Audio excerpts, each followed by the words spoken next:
పొందూరులో ఇప్పుడు high tension వాతావరణం కనిపిస్తుంది. ప్రియురాలి ప్రాణం తీశాడు ఒక ప్రియుడు. తనని చాలా దారుణంగా మోసం చేయడంతో ఆ ప్రియురాలు బలవన్మరణానికి పాల్పడిన విషయం మనం చూస్తూనే ఉన్నాం. ముంబైలో టెక్కీగా జాబ్ చేస్తుంది గుంటూరుకు చెందిన కీర్తి. 8 ఏళ్లుగా సాయి కీర్తి ప్రేమించుకుంటున్నారు. అయితే ప్రియుడు సాయికి మరో యువతితో నిశ్చితార్థం అయిందని తెలిసి కీర్తి బలవన్మరణానికి పాల్పడింది. తాను చనిపోయే ముందు ప్రియుడి పేరుతో ఒక ఎమోషనల్ లేఖను కూడా విడుదల చేసింది. తన మృతదేహానికి సాయి తాళి కట్టాలని చివరి కోరిక కోరింది ఆ యువతి. ఇప్పుడు మృతదేహాన్ని ప్రియుడి ఇంటికి తీసుకెళ్లి కుటుంబ సభ్యులు ఆందోళన చేస్తున్నారు. కీర్తి కుటుంబీకులు గ్రామానికి వస్తున్నారని తెలుసుకొని ప్రియుడు కుటుంబం పరారైపోయింది. ఇంటి తాళాలు పగలగొట్టి ఆ మృతదేహాన్ని ఇంట్లో పెట్టి మరీ అక్కడ నిరసనకు దిగారు ఆ బంధువులు. ఈ ఘటనతో ఇప్పుడు పొందూరులో తీవ్ర ఉద్రిక్త పరిస్థితులు చోటు చేసుకున్నాయి. ఈ నేపథ్యంలో సాయి విదేశాల్లో జాబ్ చేస్తూ ఉండేవాడు. కీర్తితో తనకి లవ్ ఉంది. అయితే వాళ్ళిద్దరూ పెళ్లి చేసుకుందామని చెప్పి అనుకున్నారు. కానీ ఈలోగా సాయి మేనమామలు సాయికి వేరే యువతితో పెళ్లి ఫిక్స్ చేశారు. ఎంగేజ్మెంట్ కూడా అయిపోయింది. ఆ విషయం తన కీర్తికి చెప్పలేదు. కనీసం కీర్తికి తెలిసి నిలదీస్తే సాయి దగ్గర నుంచి సరైన సమాధానం లేదు. దానికి తోడు ఈ విషయానికి సంబంధించి మాట్లాడడానికి వస్తున్నాను అని చెప్పి, ఏదో ముఖ్యమైన విషయం మాట్లాడాలి అని చెప్పి, నిశ్చితార్థానికి సంబంధించిన అంశం గురించి మాట్లాడడానికి అని వెళ్ళి కీర్తిని బయటికి తీసుకువెళ్ళి తనతో టైం స్పెండ్ చేసి ఏ విషయం చెప్పకుండా వెళ్ళిపోయాడంటూ కూడా తెలుస్తుంది. ఇక్కడ టైం స్పెండ్ చేయడం అంటే నా ఉద్దేశం వాళ్ళిద్దరూ ఆ టైంలో, అంటే తనని మోసం చేసి వేరే యువతితో ఎంగేజ్మెంట్ చేసుకున్న తర్వాత కూడా ఆ విషయం చెప్పడానికి అని చెప్పి వెళ్ళి అసలు విషయం చెప్పకుండా తనతో శారీరకంగా దగ్గర అయ్యాడంటూ ఆ ఫోన్ కాల్ సంభాషణలో మనకు అర్థమవుతుంది. ఆ విషయం గురించి కూడా కీర్తి ప్రశ్నించడం మనకు కనపడుతుంది. సో అన్నీ తెలిసి కావాలని మోసం చేశాడు. తర్వాత కీర్తి ఎదురు తిరిగి మాట్లాడితే సరైన సమాధానం లేదు, నీళ్లు నములుతున్నాడు. కీర్తి చాలా క్లియర్గా ఆ ఫోన్ కాల్లో చెప్పింది, నేను రేపు ప్రాణాలతో ఉండకపోతే దానికి కారణం నువ్వే అని. దానితోడు తాను ప్రాణాలు తీసుకునే ముందు ఒక లెటర్ రాసిందంటూ తెలుస్తుంది. ఆ లెటర్లో తన మృతదేహానికి సాయితో తాళి కట్టించాలి, అదే తన చివరి కోరిక అంటూ చెప్పిందట. అందుకోసం అని చెప్పేసి బలవన్మరణానికి పాల్పడినటువంటి ఆ యువతి మృతదేహాన్ని తీసుకొని సాయి ఇంటికి వెళ్ళారు. ఆ విషయం తెలిసి వాళ్ళు వస్తున్నారని తెలిసి ముందే సాయి కుటుంబం మొత్తం పరారైంది. ఇక్కడ అసలు విషయం ఏంటంటే వీళ్ళిద్దరూ లవ్లో ఉన్న విషయం ఇటు కీర్తి తల్లికి తెలుసు, తండ్రి లేడు కీర్తికి, తల్లికి తెలుసు, అండ్ సాయి కుటుంబ సభ్యులకు కూడా తెలుసు. అయినా సరే ఆ యువతిని దారుణంగా మోసం చేశారు. సో ఒక్కసారి ఆ కాల్ సంభాషణ వినండి. కీర్తి బాధ ఏంటో, ఎంత దారుణంగా ఆ యువతి మోసపోయిందో మీకే అర్థమవుతుంది. సాయి పని కట్ చేయమా, ఇంకా వాడి మాటలు నమ్ముతూ ఉంటున్నావా పిచ్చిదానిలాగా? చేసింది సరిపోదా మనకి? ఇంకా నువ్వు నమ్ముతూ ఉంటావా? చేసింది సరిపోదా నమ్ముతూ ఉంటావు? ఎంత దారుణంగా ఇది చేశాడో తెలుసా? నన్ను నిన్నగాక మొన్న తీసుకెళ్లాడు బయటికి. ఏం చేశాడు అడుగు, చెప్తాడు. ఏం చేశాడు చెప్పేది ఏంది? నీతో మామూలుగానే ఎందుకు సాయి, నువ్వు నా కారణం మాత్రం నువ్వు నీ ఫ్యామిలీయే, సరేనా? నువ్వు సాయి, నువ్వు నీ ఫ్యామిలీయే. చెప్పు. నువ్వు అసలు నాకు ఇంకొద్దు నీ బతుకు. వామ్మో, నువ్వు ఇంత ఏమన్నావు? నువ్వు ఓదార్చడానికి వచ్చావా? అప్పుడప్పుడు మేము బాధపడిద్ది కదా, చెప్పేది అప్పుడప్పుడు మేము బాధపడిద్ది కదా. మీ అన్న వెళ్తారు కదా ఓదార్చడానికి, అలానే ఓదార్చి వస్తారా నీలాగా? నువ్వు నాకు చేసినట్టే ఓదారుస్తారా మెన్నోళ్ళు కాడ మిమ్మకి? నాకు సమాధానం చెప్పు. నువ్వు నాకు సమాధానం చెప్పు, నేను చెప్తాను. అంటే అన్ని దాచుకొని నువ్వు చేసే మోసాలకి అన్ని సాయి ఒకటి నేను ఎక్కడున్నాడో కూడా వాళ్ళు కనుక్కోలేరు. ఒకటి ఓకేనా? నా నీ ఫ్యామిలీయే కారణం, సరేనా? మా నాన్నకి మక్కుంది, సరేనా? నీ ఫ్యామిలీ కుక్క బతుకు దారుణంగా తెస్తారు చూడు నన్ను మోసం చేసినందుకు. ఏమన్నాడు మీ మామయ్య వాళ్ళు ఏమంటున్నారు? నేను అమ్మాయి పెట్టేసుకొచ్చాను, నేను ఉండాల్సిన ప్లేస్ లో ఇంకొక అమ్మాయిని మమ్మాయి అంటే నాకు ఎలా ఉండిద్ది? ఈ రకంగా నువ్వు చేసావు, ఈ రకంగా నేను ఎందుకు చేయాలి? నీ కొంపలోకి ఎందుకు రావాలి? నీ కొంపలోకి వస్తే నేను నీలాగే తయారవుతా, అందరిని మోసం చేసేదానిలాగా. మరి ఇప్పుడు ఇలాగా మాట్లాడడం దేనికి అలాంటప్పుడు? మీ బతుకులు అవి, మీ అందరి బతుకులు అవి. మీ అందరికి ఏం కావాలంటే అమ్మాయిలు కావాలి. అమ్మాయిలు ఎంతమంది చేసామా జీవితంలో, ఈ జన్మలో ఎంతమందిని చేసామా అని మీ మామయ్య వాళ్ళకి నీకు మీరు అదంతా ఒక ఇదనమాట. ఈ రకంగా మాట్లాడితే కరెక్ట్ కాదు. నేను దీనికన్నా దారుణంగా మాట్లాడతా, ఎందుకంటే నువ్వు నన్ను దీనికన్నా దారుణంగా మోసం చేసావు. నువ్వు నన్ను నేను ఇప్పుడు ఎవడు మోసం చేశాడు నిన్ను? ఏమన్నావు నువ్వు? నన్ను దోషించడానికి వచ్చావా నువ్వు? ఒక్క విషయం విను, నేను వచ్చే చెప్పలేదు కదా, నేను చెప్పలేదు. సాయి, నేను అమృతకి ప్రతిదీ షేర్ చేశా, ప్రతి ఫోటోలు షేర్ చేశా అమ్మాయికి. చూడు నీ బతుకు, అమ్మాయి పెళ్లి చేసుకుని నిన్ను కాదని, ఎందుకంటే అమ్మాయికి నువ్వు కావాలి. సరేనా? మీరు చేసుకుంటారు, మీకంటే సిగ్గు లేని బతుకులు, వాళ్ళవి కూడా అవే బతుకులు అనుకుంటా. ఒక ఆడపిల్ల అంటే వాళ్ళు కూడా కాదయ్యా అని కూడా అనట్లా. వాళ్ళు మీరు మాట్లాడరని అంటున్నారు. వాళ్ళ బతుకులేందో ఆలోచించుకో ఒకసారి. వాళ్ళకేం కావాలో ఆలోచించుకో. నేను అంటాను, నువ్వు పక్కన వాళ్ళ కోసమే నన్ను వద్దనుకుంటున్నావు. నేను పక్కన వాళ్ళు కాకుండా నిన్ను ఎందుకు అంటాను? నేను చెప్పానా నీకు? నాకు అవన్నీ అనవసరం సాయి. నా నువ్వే, అది మాత్రం పక్కా 100%. ఎవ్వరూ లేరు. నువ్వు మీ మామయ్య వాళ్ళు నిన్నే. నువ్వు ఎఫర్ట్ ఏం పెట్టవన్నమాట, తిడతానే ఉంటావు అందరినీ. అయ్యా ఇప్పుడు దాకా పెట్టింది చాలు, నువ్వు ఇప్పుడు దాకా నాకు ఇచ్చింది చాలు. నువ్వేం చేసావు చెప్పు? సరేనా? నువ్వేం చేసావు చెప్పు? మర్యాదగా మీ మామయ్యని నా ఫోన్ ఎత్తమను. మర్యాదగా మీ మామయ్యని నా ఫోన్ ఎత్తమను. నువ్వు ఏం చేసావో చెప్పు. మీ మామయ్యని ఫోన్ ఎత్తమంటావా లేదా ఒకటి చెప్పు. నేను చెప్తాలేగా, నువ్వేం చేసావో చెప్పు. ఏం ఎఫర్ట్ పెట్టావు చెప్పు. ఏం ఎఫర్ట్ పెట్టు? మా అమ్మ నాన్న మా నాన్న నేను ఇంటికి పంపించేసా. ఏ రోజైనా నా దానికోసం నేను మా నాన్న ఏమన్నా కావాలని అడిగానా? నీకు తెలిసినంత ఇదిలో నేనేం చెప్పాను చెప్పు. ఎంతమంది వచ్చారు మాట్లాడారు. చిన్న బాబాయ్, ఏ రోజైనా మా చిన్న బాబాయ్ రాటం చూసావా నువ్వు? ఏ బావగారు వస్తారు సాయి? ఏ బావగారు వస్తారు? ఒక్క విషయం, వచ్చారు మాట అయిపోయింది. నువ్వు నోరు నిన్నేం చెప్పి పంపా? బయటకు వెళ్ళిపోండి అన్నావు నువ్వు. బయటకు వెళ్ళిపోండి అని అన్న వాళ్ళు అన్నప్పుడు నువ్వేం చేసావు? వినండి అనలేదు కదా కనీసం. ఆగమని అనలేదా నేను? అడుగు, మీకు చిన్న పాపని చేయబడుకుని ఆపలేదా అడుగు? సాయి అన్ని నాకు అనవసరం సాయి. సాయి సాయి నువ్వు ఈ నాటకాలన్నీ ఆపు సాయి, ఓకేనా? అమ్మా అసలు అబ్బాయి ఫోన్, అసలు అబ్బాయితో మాట్లాడు మాకు. నువ్వు ఫోన్ కట్ చేయముందు అబ్బాయిది. కట్ చేస్తున్నా? నాది కట్ చేయండి, మీరే కట్ చేయండి. స్వాతి దాంట్లో ఉంది, నాకు జాత కాదుగా. సో మనం చూస్తున్నాం కదా ఎంత దారుణంగా ఆ యువతి మోసపోయిందో. అన్నీ తెలుసు, ఇరు కుటుంబాలకి అన్నీ తెలుసు. కేవలం వేరే మంచి సంబంధం, ఇంకేదో మంచి సంబంధం దొరికింది, చేసుకోవాలనుకున్నారు. ఈ యువతి గురించి కనీసం ఆలోచించకుండా, ఈ యువతికి ఏమీ చెప్పకుండా చేసుకోవాలని చెప్పి చూశారు. అన్ఫార్చునేట్లీ ఈ యువతి అన్ని విషయాలు చెప్పడానికి ప్రయత్నించినా, వాళ్ళకి తెలిసినా సరే మేము మాట్లాడుకుంటామని చెప్పారట, కానీ అసలు విషయాన్ని వాళ్ళు తేల్చలేకపోయారు. ఈ యువతికి న్యాయం చేయలేకపోయారు. సో ఆ తర్వాత ఈ యువతి బలవన్మరణానికి పాల్పడింది. ఇప్పుడు ఆ యువతి మృతదేహాన్ని తీసుకువెళ్ళి సాయి వాళ్ళ ఇంటి దగ్గర పెట్టారు. అదిగో అక్కడ పోస్టర్ కనిపిస్తుంది కదా, సాయినే కీర్తికి అంత్యక్రియలు చేయాలి అని చెప్పి, తన చివరి కోరిక అని చెప్పి. అదిగో అక్కడ కనిపిస్తున్నారు వాళ్ళ కుటుంబ సభ్యులందరూ. ఆ యువతి తల్లి, పాపం తండ్రి లేడు ఆ యువతికి, ఉన్న ఒకగానొక్క కూతురు ఇలా అయిపోయింది. ఆ తల్లి పరిస్థితి ఎలా ఉంటుందో ఒకసారి ఊహించుకోండి. ఆ కుటుంబ సభ్యులు, బంధువులు అందరూ వచ్చారు. చాలా మంచి అమ్మాయి, ఆ అమ్మాయికి ఇంత అన్యాయం జరగడం ఏంటి అని చెప్పి మొత్తం అందరూ, తెలిసిన వాళ్ళందరూ, ఆ ఊరు వాళ్ళందరూ వచ్చి ఇప్పుడు అక్కడ కూర్చున్నారు. సాయి ఇంటి ముందు కూర్చున్నారు. సాయి ఇంట్లోనే ఆ యువతి మృతదేహాన్ని ఉంచారు. సాయి వచ్చి ఆ యువతికి తాళి కట్టాలి, ఆ మృతదేహానికైనా సరే తాళి కట్టాలి అని చెప్పి తన చివరి కోరికట. అది నెరవేరాలని చెప్పేసి వాళ్ళందరూ అక్కడ భీష్మించి కూర్చున్నారు. మరోవైపు వీళ్ళు ఇల్లు ఖాళీ చేసి పారిపోయారు. ఒకసారి అక్కడున్న పరిస్థితి ఏంటి, అసలు వాళ్ళు ఏం డిమాండ్ చేస్తున్నారు, ఆ యువతి తల్లి కానీ ఇతర బంధువులు కానీ అసలు ఏం అడుగుతున్నారు, అక్కడ ఎంతవరకు అని అలా కూర్చోగలుగుతారు? ఒకసారి వాళ్ళ మాటల్లోనే వినండి. చనిపోయే ముందు మీతో ఏమైనా మాట్లాడింది, అసలు ఏం చెప్పింది? నేను మాత్రం పక్కానే అని చెప్పేసింది. అది మేము న్యాయం చేస్తాం రా అంటే రాలేదు అసలు. అది నేను చచ్చిపోతాను అంటుంది. అది వాడు నన్ను చేసుకోడు అని బాధపడింది బాగా. మేము చెప్పినా కూడా వినలేదు. ఇంకా అదే లాస్ట్ కాల్ మాతో మాట్లాడింది. ఇంకా మాకు తెలియదండి. అంటే మీరేమైనా ఓదార్చడం కానీ వద్దమ్మా అని చెప్పాము, వద్దమ్మా మేము చూస్తాం, రావే, మేము న్యాయం చేస్తాం, మేము పెళ్లి చేస్తామంటే వాడు చేసుకోడు అని చెప్పింది ఫోర్స్గా. వాడు చేసుకోడు, వాడు ఇలాగే కహానీలు చెప్తా ఉంటాడు, కథలు చెప్తాడు, నేను వినను, నేను చావడం మాత్రం పక్క, నా వల్ల కాదు ఇంకా అని అంటుంది. అది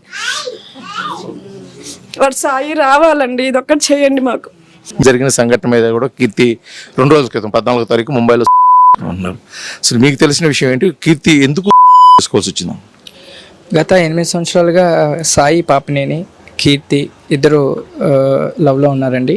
సో ఈ విషయం సాయికి సంబంధించిన కుటుంబ సభ్యులకి, వాళ్ళ కజిన్స్కి, బ్రదర్స్కి, స్నేహితులకి, అలానే కీర్తి కుటుంబ సభ్యులకి, వాళ్ళ స్నేహితులకి, అంటే నేను కీర్తి స్నేహితుల్ని, సో అందరికీ తెలుసు. సో ఇలా 8 సంవత్సరాలుగా ప్రేమించుకుంటున్నారు. గత 3 సంవత్సరాల క్రితమే వాళ్ళ ఇంట్లో వాళ్ళు, సాయి వాళ్ళ ఇంట్లో వాళ్ళు కీర్తి వాళ్ళ ఇంటికి వచ్చి వాళ్ళ మేనమామలు మాట్లాడదాం అనుకున్నారు. వీళ్ళు సాయి కూడా సమ్ ఫినాన్షియల్ స్టెబిలిటీ కోసమని సరే ముందు ఒప్పించుకొని తర్వాత అన్నీ అనుకున్నప్పుడు పెళ్లి చేసుకుందామని కీర్తి వాళ్ళ ఇంట్లో కీర్తిని చెప్పమంటం జరిగింది. కీర్తి వాళ్ళ ఇంట్లో వాళ్ళ ఎల్డర్ సిస్టర్ మ్యారేజ్ ఉండటం వల్ల అది అయిపోయాక చెప్తానన్నారు. అలానే కీర్తి ఆ మ్యారేజ్ అయిపోయాక చెప్పాక వాళ్ళు ఒప్పుకున్నారు. ఒప్పుకున్నాక సాయి సరే ఒప్పుకున్నారు కదా, నేను ఇండియా వచ్చాక ఈ విషయాన్ని ఇంట్లో ముందుకు తీసుకెళ్దాం పెళ్ళికి అన్న విధంగా అన్నాడు. వాళ్ళు కీర్తి 2025 అక్టోబర్లో కీర్తి ఖతార్ వెళ్ళిందండి. అంటే సాయి పాపనేని అక్కడే ఉంటాడు. అక్కడికి వెళ్ళాక సాయి ఫోన్లో సమ్మయ్య మెసేజెస్ చూసిందంట. ఆ అమ్మాయి ఎవరో ప్రీతి అన్న అమ్మాయి పేరు. ఈ అబ్బాయి ఆ అమ్మాయితో మెసేజ్ చేయడం చూసి ఏంటి ఇలా చేస్తున్నావు అని అడిగేసరికి ఇది నేనే చేసింది, కానీ నా కోసం కాదు, ఫ్రెండ్ కోసం అని చెప్పాడు. అదే విషయం ఇప్పుడు ఏదైతే ఇప్పుడు దాకా కీర్తిని ప్రేమించిన సాయి వేరే అమ్మాయితో రిలేషన్ ఉందని కీర్తి భావించింది. వేరే అమ్మాయితో రిలేషన్ కాదు, అక్కడికి వెళ్ళాక ఆ మెసేజ్ చూసింది కీర్తి ఆ అబ్బాయి ఫోన్లో చూసి ప్రశ్నించడం మొదలుపెట్టింది. అలానే తనకి మ్యూచువల్గా ఎవరైతే ఉన్నారో సాయి వాళ్ళ వైపు మా వైపు వాళ్ళు కూడా కన్విన్స్ చేసింది, ఇలా చేస్తున్నాడు ఏం చేయాలి అన్న విధంగా. వాళ్ళు అయినా సరే ఈ అమ్మాయి ప్రశ్నించడం, ఆ అబ్బాయి అలా కాదు ఇలా అని చెప్పడం తప్ప మాట్లాడటం ఆపుకోలేదు. ఆ తర్వాత నుంచి ఈ అమ్మాయి నన్ను పెళ్లి చేసుకోవడన్న భావం ఏమైనా కలిగిందేమో. అప్పుడు వాళ్ళ ఇంట్లో జనవరి 2026 చెప్పాడంట సంబంధాలు చూడమని. అలానే వాళ్ళ ఇంట్లో చూశారు. ఆ అమ్మాయి పేరు అమృత. సో ఆ విషయం చీర కూడా పెట్టుకొని వచ్చారంట సాయి వాళ్ళ మేనమామలు. సాయి అక్కడ ఉన్నాడు, బట్ సాయి చెప్పడం ఏంటంటే నాకు ఇష్టం లేదు, కానీ మా అమ్మ వాళ్ళ ఫోర్స్ వల్ల వాళ్ళే వెళ్ళి పెట్టుకొని వచ్చారు. నేను చెప్పాను నేను వచ్చేదాకా ఆగండి అన్న విధంగా, కానీ తనకి అయిష్టంగానే వాళ్ళు వెళ్ళి పెళ్లి చేసుకొని మేము చీర పెట్టుకొని వచ్చారని తను చెప్పడం. కానీ వాళ్ళ మేనమామలు మన శనివారం ఉదయం కొండ్రపాడు కీర్తి వాళ్ళ ఇంటికి వచ్చినప్పుడు వాడి ఇష్టం ప్రకారమే మేము వెళ్ళాము. 1కి 10 సార్లు అడిగాము, వారం రోజులు టైం ఇచ్చాము, వాడు ఓకే అన్నాకే మేము వెళ్ళి చేరిపెట్టుకోవడానికి వెళ్ళాము అని వాళ్ళు అక్కడ వ్యక్తపరచడం జరిగింది. సో ఈ అమ్మాయి ఎప్పుడైతే పెట్టారని తెలుసుకున్న తర్వాత డైరెక్ట్గా సాయి వాళ్ళ అమ్మకు ఫోన్ చేసింది. వాళ్ళిద్దరి మధ్య కొంత కాన్వర్జేషన్ జరిగింది, క్యాస్ట్ రిలేటెడ్ సంథింగ్ జరిగింది. ఇంకా తర్వాత వాళ్ళ మేనమావులకి చేయడం, ఇలా చేయడం వల్ల వాళ్ళ మేనమావులు సాయి వచ్చాక సాయి ఇండియా రాగానే వాళ్ళ ఇంటికి కాకుండా డైరెక్ట్గా కీర్తి ఉన్న ప్లేస్కే వెళ్ళాడు. వెళ్ళి వాళ్ళిద్దరూ మామూలుగా చెప్పడం ఏంటంటే ఇక్కడికి వచ్చాక నేను ఆ అమ్మాయిని కన్విన్స్ చేయడానికి వెళ్ళానని మాతో చెప్పడం. ఆ అమ్మాయి నీకెందుకు, నేను ఎట్టి పరిస్థితుల్లో మన పెళ్ళి అయ్యేలా నేను చూస్తానని ఆ అమ్మాయికి చెప్పడం. ప్యారలల్గా అలా ఈ అమ్మాయికి చెప్పేది, ఈ అమ్మాయికి ఇంట్లో చెప్పారు, ఇంట్లో చెప్పడం జరిగింది. మీ బిడ్డను సాయి ఎంతకాలం నుంచి ప్రేమించుకున్నారు తెలియదండి. 1.5 సంవత్సరం క్రితం మా పెద్దమ్మాయి పెళ్ళైన తర్వాత మా అక్కాయి చేత ఫోన్ చేయించింది. ఆ అమ్మాయి ఫోన్ చేయించి అమ్మా ఎట్లా ప్రేమించానమ్మా అబ్బాయి చేత మా ఆయనకి చెప్పించింది. మా అక్కాయి చేత చెప్పితే వదిన నా పరిస్థితి నీకు తెలుసు కదా, నేను ఇప్పుడే ఇల్లు కట్టుకున్నాను, కొనుక్కొని పెళ్ళి చేశాను, ఇప్పుడు పెళ్ళి అంటే ఆ పిల్లకి జాబ్ రాలేదు, ఇంకా స్థిరపడాలి కదా అని చెప్పి అన్నాడు. పెళ్ళైతే చేస్తాను నేనైతే అన్నాడు, టైం కావాలన్నాడు.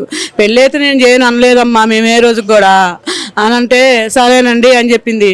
తర్వాత మళ్ళీ ఒక 6 నెలల క్రితం మా అక్కకి ఫోన్ చేసి అండి మా ఇంట్లో ఫోర్స్ చేస్తున్నారండి మీ వాళ్ళకి చెప్పు అంటే ఇట్లా అని చెప్పింది మా అక్క. చెబితే ఆ అబ్బాయి నెంబర్ ఇచ్చిందంట మా ఆయనకి. ఈ అబ్బాయికి నెంబర్ ఇస్తే ఆ అబ్బాయి మా ఆయనకి చేశాడు. చేస్తే ఇట్లా అంకులు నేను ఇట్లా చేసుకుందాం అనుకుంటున్నాను అంటే నాకు చెప్పిందండి, నేను ఇట్లా ఇబ్బందుల్లో ఉన్నాను, నాకు ఊళ్ళో 25 లక్షలు ఎగ్గొట్టారు, నా స్థితి ఇది, నేను అప్పులు చేసి పిల్లలకు పెళ్లి చేశానండి, ఈ అమ్మాయి జాబ్ వస్తే పెళ్లి చేస్తుంది ఇప్పుడే, నేను కొంచెం కవర్ అవ్వాలి, నాకు 6 నెలలు టైం ఇవ్వండి అన్నాడు. సరేనండి అన్నాడు. అన్న తర్వాత మళ్ళీ అయిపోయిన తర్వాత 3 నెలల నాడు ఆ అమ్మాయితో చెప్పాడంట, మా అమ్మోళ్ళు పోస్ట్ చేస్తున్నారమ్మా, వసుంకుం పెడుతున్నారంట అని చెప్పారు. అట్టట్టా సాయి అని చెప్పి ఆ అమ్మాయి ఇంకో ఎవరో కలిసి ఆ అమ్మాయికి ఫోన్ చేశారంట. వాళ్ళ అమ్మకి ఫోన్ చేస్తే ఆ అమ్మాయి ఏదేందో మాట్లాడిందంట. వాళ్ళమ్మ కులం పేరు ఎత్తిందంట. అంటే ఇన్నాళ్ళు తెలియదండి, మా కులం మీ కులం కన్నా మా కులం పెద్దదండి అని చెప్పిందంట. మీ ఇద్దరి మధ్యలో ఏం జరిగిందో మాకైతే నువ్వు అంటే నాకు ఇష్టం లేదమ్మా అని చెప్పి వాళ్ళ అమ్మగారు చెప్పిందంట. ఆ అమ్మా నేను అన్నాను, అట్నే అంటారమ్మా వాళ్ళు, నేను ఒప్పించుకుంటాను మా అమ్మని, మీ పెద్దవాళ్ళని మా ఇంటికి వచ్చి కానీ మీ ఇంటికి వచ్చి కానీ ఫోర్స్ చేయండి, ఇట్లా ఇన్ని సంవత్సరాల నుంచి ప్రేమించుకుంటున్నాము, మేము పెళ్లి చేస్తామని మాట్లాడిందంటే, మీ అమ్మ నెంబర్ నాకు ఇయ్యా నేను మాట్లాడతాను అన్నాడు. వాళ్ళ అమ్మ నెంబర్ మాకు ఇయ్యలేదండి. కీర్తి నువ్వు ఇయ్యలేదంటే నువ్వు ఇస్తే ఏమంటావని చెప్పి నేను ఇయ్యలేదు, నువ్వు ఇస్తానన్నావు కానీ మాకు తెలియదు కానీ నెంబర్ ఇస్తాను. సరే ఊరికి వెళ్ళొస్తావా అంటే, నేను లేకుండా మీరు ఎట్ట వెళ్తారు, నేను వచ్చిన తర్వాత చూతానని మాకు 2 గడువులు 3 గడువులు చెప్పాడు. 14 తారీఖు వస్తాను 14 తారీఖు వస్తానని. తీరా జూలై 7 4వ తారీఖే వస్తానన్నాడు. ఎన్నో తారీఖు వచ్చాడు. వస్తున్నానికి మాతో మధ్యలో మాట్లాడుతున్నాడండి. మా బిడ్డతో కూడా మనవరాలతో కూడా పోస్ట్ చేస్తున్నాడు, మాట్లాడుతున్నాడు. కీర్తికి అన్యాయం చేయబాకయ్యా నువ్వు అంటే, నేను ఎందుకు చేస్తాను అంటే, మా వాళ్ళని ఒప్పించుకుంటాను నేను అట్ట కొట్టానన్నాడు. ఆ అమ్మాయికి పుసంగం పెట్టి వచ్చాము, వాళ్ళ మేనమామూలు బెదిరించారు ఆ అబ్బాయిని. వాస్తవం అదే జరిగింది. అంటే కీర్తి చనిపోక ముందు మీతో ఏమైనా మాట్లాడిందా? అసలు ఏం జరిగిందని చెప్పింది ఎవరు? కీర్తి ఏం చెప్పింది మీకు? మాకేం చేసిందంటే, నాకు న్యాయం చేయండి అమ్మా, నేను టెంట్ వేసుకుని కూర్చుంటాను ఇంటికాడంటే, అమ్మ పెద్ద మనుషులు నన్ను సంప్రదిస్తానమ్మా నేను, ఎందుకంటే ఆడపిల్ల గుట్టు మనం బయట పెట్టుకోకూడదు కదా, అందరిని పిలుచుకొని మాట్లాడుకొని వెళ్ళొద్దామంటే, నానా నేను టెంట్ వేసుకొని కూర్చుంటాను నానా నేను ఆ అబ్బాయిని వదిలిపెట్టుకోలేను నానా, నాకు ఆ అబ్బాయి కావాలి, మిమ్మల్ని నేను వదులుకుంటాను నానా, నేను అంతగా ప్రేమించాను నానా, ఏ ఫోన్లో చూసినా సాయి కీర్తి అని ఉంది, ఏ మెసేజ్లో చూసినా కూడా సాయి కీర్తి, వాట్సాప్లో కూడా అదే ఉండిద్ది. అంత పిల్లకి అంత అన్యాయం చేశాడంటే మీరే న్యాయం చేయండి నా కూతురికి. కారణం అంటే ముఖ్యంగా ఆ అబ్బాయి ఎందుకు సాయి వద్దన్నాడు కీర్తిని అనేది ఏదైనా చెప్పిందా కీర్తి అనేది? కీర్తి అంటే వాళ్ళ మేనమామలే బెదిరించారండి. మా ఇంటికి వచ్చారు, మేము ఆ అబ్బాయి ఒప్పుకుంటేనే వసంగం పెట్టి వచ్చామండి, మాకు ఆ అమ్మాయి కావాలి, మీ అమ్మాయిని మీరు నచ్చ చెప్పుకోండి అన్నారు. నచ్చ చెప్పుకోమంటే ఏమన్నా నచ్చ చెప్పుకుంటాను, సాయి నువ్వు మాట్లాడాయంటే ఇంట్లో కూర్చోబెట్టి ఏం మాట్లాడకుండా బయటకు వచ్చాడు. మీ ఆ అబ్బాయి చేసుకుంటారంటే ఇక్కడ ఉంచుకోండి, మేము వెళ్ళిపోతున్నాం అన్నారు. ఏం సాయి మాట్లాడవేందయ్యా అంటే, నేను నచ్చ చెప్పుకుంటాను ఆంటీ అని కూడా ఉన్న కాసేపు కూడా బాగానే మాట్లాడాడు. నేను వెళ్ళి మధ్యలో ఆ అబ్బాయి నా అప్పి తెగ తిట్టారంట వాళ్ళ మేనమామలు ఇద్దరు. తిట్టిన తర్వాత పక్కన భగవాన్ అన్న అబ్బాయి ఉన్నాడు. 2వ రోజు ఏం జరిగిందంటే, ఈ అమ్మాయి వెళ్తానంటుందా బొంబాయి, నేను ఎట్ట పంపించాను కీర్తిని, మళ్ళీ ఏమని చేసుకుందంటే నేనేమైపోవాలి, ఇటు చేస్తున్నా ఆ అబ్బాయి ఆంటీ ఇంత జరుగుతున్నా కూడా మరి ఆ అబ్బాయి నోరిప్పట్లేదు నేను చేసుకుంటానని అనకపోతే మేమేం చేసాము, మీరే ఆలోచించుకోండి, మీరు ఇన్నాళ్ళు ఎందుకు ఆపారు అని చెప్పి అడిగాడు ఆ అబ్బాయి కూడా. మేము మహిళా మండలిని తీసుకొచ్చుకొని కూర్చుంటామంటీ అన్న. సరే ఈరోజు కీర్తి మేము ముందు లేదు చేసుకుంది, ఇప్పుడు ఎటువంటి న్యాయం కావాలని చెప్పేసి ఇప్పుడు సాయి ఇంటికి వచ్చారు. సాయి కీర్తి కావాలంది కాబట్టి మమ్మల్ని నేను వదిలేసుకుంది.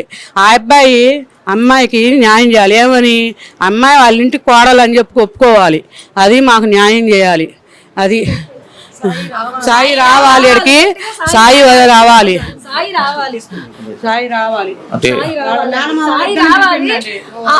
ఆగునానా సాయి రావాలండి. ఆ అబ్బాయి భార్యని తాళ్ళు కట్టించుకొని కార్యక్రమం అబ్బాయి చేతుల మీద చేస్తే ఆ అమ్మాయి శాంతపడింది. ఆ అమ్మాయి ఆత్మ లాస్ట్ కోరుకుంది. అది మేమైతే గొడవలకు రాలేదు. కీర్తి ఇప్పుడు చేసుకుని చనిపోయింది కదా, అది మీరైతే కోరుకుంటున్నారు కానీ అది కుదిరిద్ది అంటారు? కుదరాలనే కదండి వచ్చింది. దాని నుంచి ఇంటికి కూడా తీసుకోగలకుండా ఇక్కడికి వచ్చింది.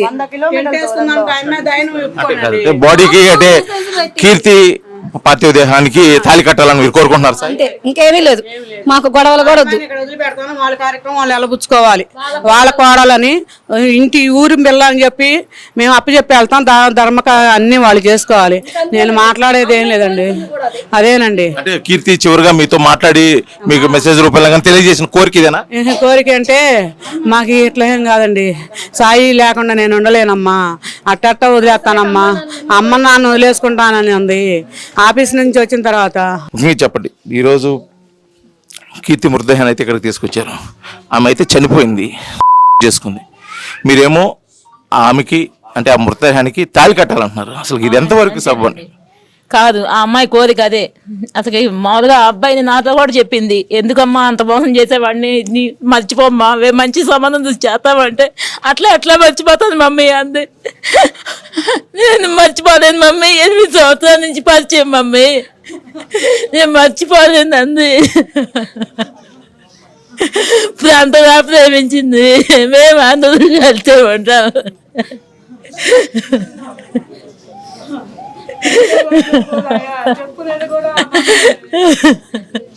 నేను పిన్నినండి, మమ్మీ అని పిలిచింది, మేము ఒకసారి ఉంటాం. నాకే చెప్పింది ఎప్పుడు నుంచి కూడా కష్టపడి పిల్లల్ని పెంచి ఈ 24 సంవత్సరాలు ఇచ్చేశారు. అది అంటే నేనంటే హిందూ సాంప్రదాయం అంటే ఇద్దరు లెక్కున్నారు. ఒక చనిపోయిన మృతదేహానికి తాళి కట్టాలని చెప్పేసి మీరు డిమాండ్స్ ఉన్నారు కదా, అది ఎంతవరకు?